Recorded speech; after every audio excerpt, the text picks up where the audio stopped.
But there's an elephant in the room in this question. It says the Bible never mentioned masturbation. Is that really true?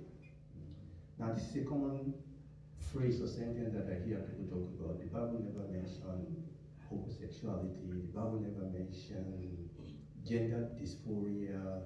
So how do we answer this question? Actually, it is not true that the Bible never mentioned masturbation. Like one of my brothers said, the question is always yes. You may say the Bible didn't mention it explicitly, kind of like calling it masturbation. Maybe it's because in those days they don't call it masturbation.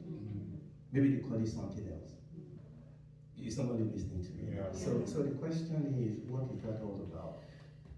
Over the period of this evening, I'm going to be giving you some materials to go and look into rather than just ramble off. So there's a book by a gentleman called Dean Sherman. Sherman is pronounced S-H-E-R-M-A-N.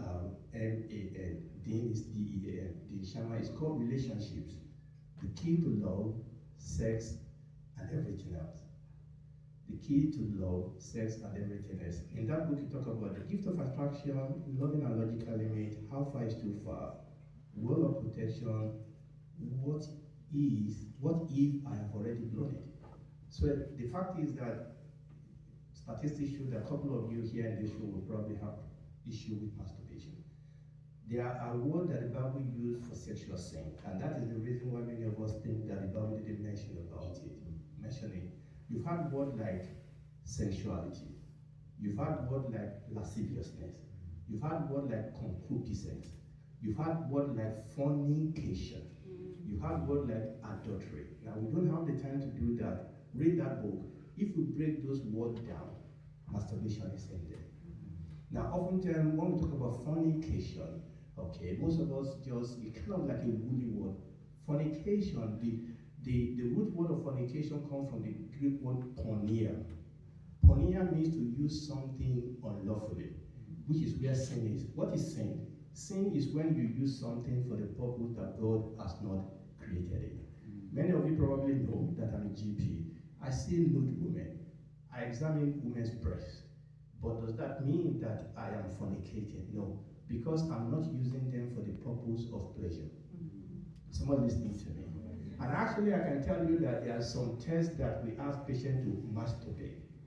For example, if a couple doesn't have children and the man has to produce a semen, actually, that sample is produced through the process of masturbation. Okay? So what I'm saying is that you need to break this down to say, okay, so what is sin and what is masturbation? And again, I don't want to go into all that because you really have given very good answers with respect to why do you do it, what does it come with it. People that masturbate, they don't just masturbate alone. There are other issues that surround it. But most importantly for me is that if this is something you are experiencing, you want to come out of it, you have guilt and things like that, please see the leaders.